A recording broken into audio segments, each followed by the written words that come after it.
Hello future doctors, मैं हूं अविनाश। और जिस तरीके से नीट 2024 हुआ था, काफ़ी सारे स्टूडेंट्स को लग रहा था कि हमें एबनॉर्मली हाई एक स्कोर लेके आना पड़ेगा अगर हम गवर्नमेंट मेडिकल कॉलेजेस की तरफ जाना चाहते हैं। लेकिन काफ़ी सारे स्टूडेंट्स और पेरेंट्स को ये इन्फॉर्मेशन नहीं होती कि उनके पास अगर कोई स्पेशल कोटा हो तो उसके बेसिस पे कट ऑफ थोड़ा सा कम हो जाता है। उसी कोटा में से आज हम एक ऐसे कोटा के बारे में डिस्कस करने वाले हैं जिसका नाम है ESIC कोटा। फुल फॉर्म की अगर मैं बात करूं तो फुल फॉर्म होता है एम्प्लॉय स्टेट इंश्योरेंस कॉरपोरेशन। अब देखिए, ये कोटा मतलब ये इंश्योरेंस क्या होता है, इस पे मैं डिग डीपर नहीं करूंगा क्योंकि ये एक थोड़ा सा डिफरेंट टॉपिक है। हम ये डिस्कस करेंगे कि अगर आपके पेरेंट्स के पास ये कार्ड है तो आप इसके लिए एलिजिबल हैं। एडमिशन प्रोसेस क्या होगा, कट ऑफ क्या जाता है, कौन से कॉलेजेस में आप अप्लाई कर सकते हैं, काउंसलिंग प्रोसेस क्या होती है, क्या आपकी स्टेट में भी आपको कोई ऑप्शन मिल सकते हैं। ये जो बहुत सारे क्वेश्चन होते हैं, ये सारे क्वेश्चंस का आंसर मैं आपको यहाँ पे देने वाला हूँ। तो अब देखिए, सबसे पहले तो हम डिस्कस अगर करें कि कोर्सेज जो ऑफर होते हैं, तो यहाँ पे आप देखेंगे इस कोटा के थ्रू आप MBBS में एडमिशन ले सकते हैं, BDS में एडमिशन ले सकते हैं, BSc नर्सिंग प्रोग्राम में एडमिशन ले सकते हैं। हम इस वीडियो में सिर्फ स्पेसिफिकली MBBS पे फोकस करेंगे। BDS हुआ, BSc नर्सिंग हुआ, उसके लिए मैं एक सेपरेट वीडियो आपके लिए बना दूंगा।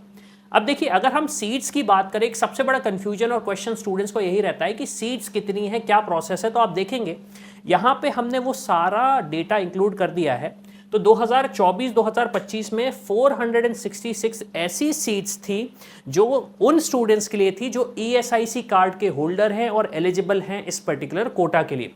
आप स्पेसिफिकली देख सकते हैं, हरियाणा हो गया, वेस्ट बंगाल, तमिलनाडु, कर्नाटका, हैदराबाद, राजस्थान, बिहार हो गया, तमिलनाडु, हिमाचल। तो काफ़ी सारी स्टेट्स में ये इंस्टीट्यूशंस हैं।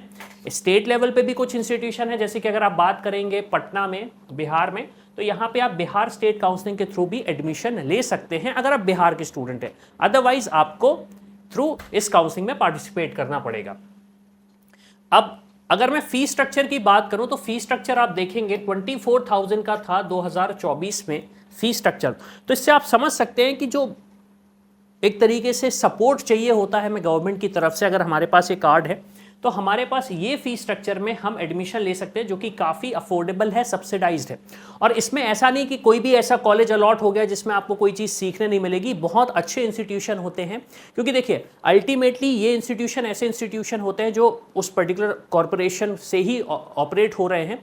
तो आपको पेशेंट फ्लो अच्छा मिलता है, लर्निंग अच्छी मिलती है और काफ़ी ज़्यादा ऐसे स्टूडेंट्स मिलते हैं जिससे आप जिनके साथ आप काफ़ी सारी चीज़ें सीख सकते हैं।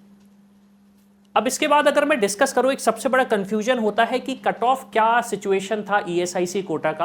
तो आप देखेंगे ओपन कैटेगरी के लिए 620 था, OBC के लिए 620 था, 618 था EWS, 480 SC कैटेगरी और ST कैटेगरी 301। अब अगर हम सेफ स्कोर की बात करें कि सेफ स्कोर क्या होना चाहिए, तो आप ये मान सकते हैं ओपन OBC और EWS कैटेगरी के लिए 625 प्लस, 500 प्लस SC कैटेगरी और ST कैटेगरी के लिए लगभग 320 प्लस। सब्सिक्वेंटली मैं एक चीज़ ये भी बताना चाहूँगा कि नंबर ऑफ सीट्स भी डिवाइड होती हैं। तो जैसे हमने यहाँ पे डिस्कस किया कि 466 सीट्स हैं, तो ये कैटेगरी वाइज भी डिवाइड होती हैं। ऐसा नहीं है कि ये स्पेसिफिक सिंगल कैटेगरी को ही मिलती हैं।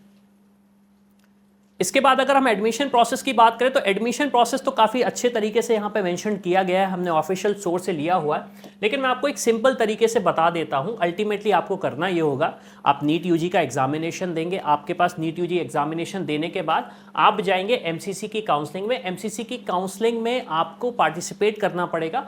वहाँ पे आपको मेंशन करना पड़ेगा कि आपको ESIC कोटा चाहिए। ESIC कोटा के लिए आपको कुछ डॉक्यूमेंट्स लगेंगे, तो उस डॉक्यूमेंट को डॉक्यूमेंटेशन करना पड़ेगा। वो सारी चीज़ें आपको MCC की वेबसाइट पे ही मिल जाएंगी कि क्या डॉक्यूमेंट लगता है, कैसे प्रोसेस होता है।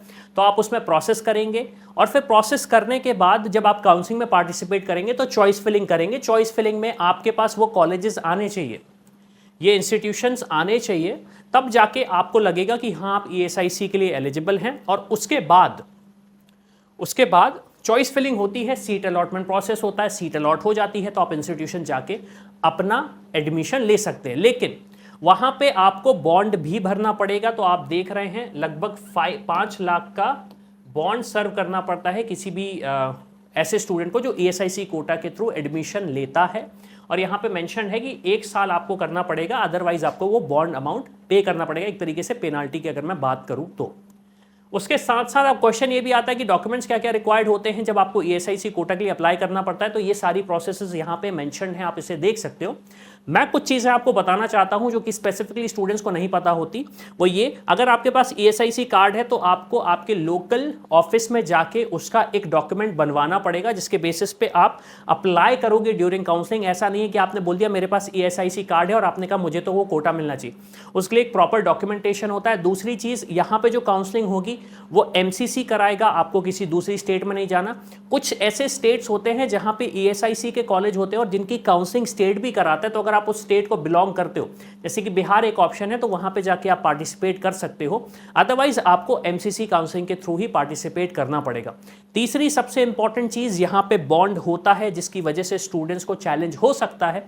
तो अगर आपको आपकी इंस्टीट्यूशन में या फिर आपकी स्टेट में कोई अच्छा ऑप्शन दिख रहा है तो आप उसे ऑप्ट कर सकते हो।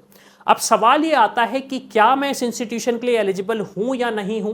तो एक चीज आप ये कर सकते हैं कि अभी हमारा एक रैंक प्रेडिक्टर टूल है जिसका यूज करके आप ये फाइंड आउट कर सकते हैं कि अभी आपकी रैंक कितनी आ रही। तो मान लीजिए जैसे हमने बोला 625 का सेफ स्कोर है, तो 625 का स्कोर पे आप समझ लीजिए कि आपकी रैंक लगभग 44,000 से लेके 54,000 तक आने वाली है। और अगर मैं उसे सिचुएशन वाइज चेक करूं लास्ट ईयर के कट ऑफ से,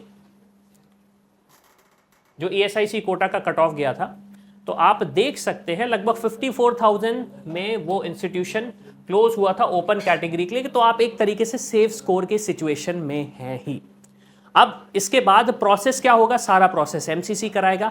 इसके लिए अगर आपको कोई इंफॉर्मेशन चाहिए, हेल्प चाहिए, तो आप हमारी टीम को कमेंट कर सकते हैं इस वीडियो के थ्रू। तो इसी के साथ मैं हूं अविनाश, मेरा काम है रास्ता दिखाना, उस पर चल के डॉक्टर बनना। I hope you like this video. For more such videos, keep watching our channel and do not forget to like, share and subscribe.